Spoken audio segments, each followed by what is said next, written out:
History of Naga Sadhus. Namaste, everyone. Today we are diving deep into one of India's most fascinating and ancient spiritual traditions, the mysterious world of the Naga Sadhus, the naked ascetics who have captured imaginations for centuries. The story of Naga Sadhus begins thousands of years ago, tracing back to the time of the Vedas.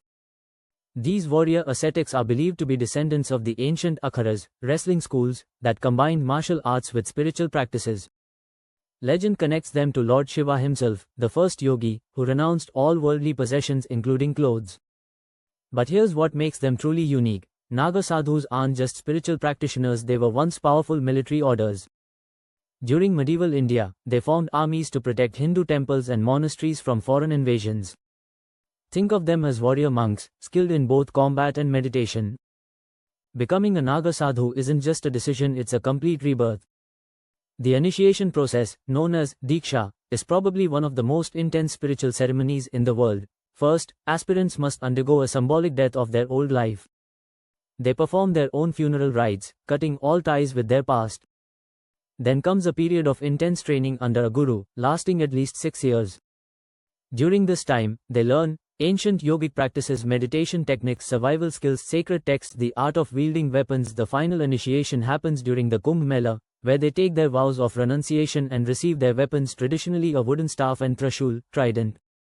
The practices of Naga Sadhus might seem extreme to modern eyes, but each has deep spiritual significance. Their nudity represents complete renunciation of the material world.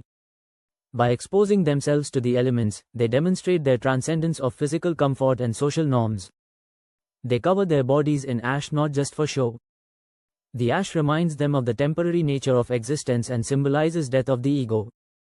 Their matted dreadlocks, called jata, are more than a style choice. They represent years of uncut hair, showing their disconnect from worldly vanity. Today, Naga Sadhus are most visible during the Kumbh Mela, the world's largest religious gathering. They arrive in spectacular processions, their ash-covered bodies and traditional weapons creating an otherworldly sight. But their role has evolved. While they're no longer military defenders, they've become guardians of ancient Hindu traditions. Many are highly educated, with deep knowledge of Sanskrit texts, yoga, and Ayurveda.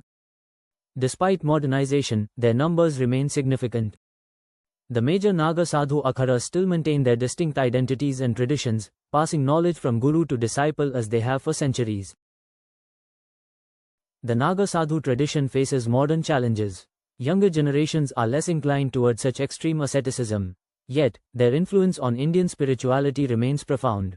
They remind us of a time when spirituality wasn't just about peaceful meditation, but about the warrior spirit of protecting dharma. The Naga Sadhus represent more than just an ancient tradition, they're living links to India's spiritual past. Their existence challenges our modern obsession with comfort and materialism, showing a different path to enlightenment. If you found this fascinating, hit like and subscribe for more deep dives into Indian spiritual traditions. Drop your questions in the comments below. Om Namah Shivaya.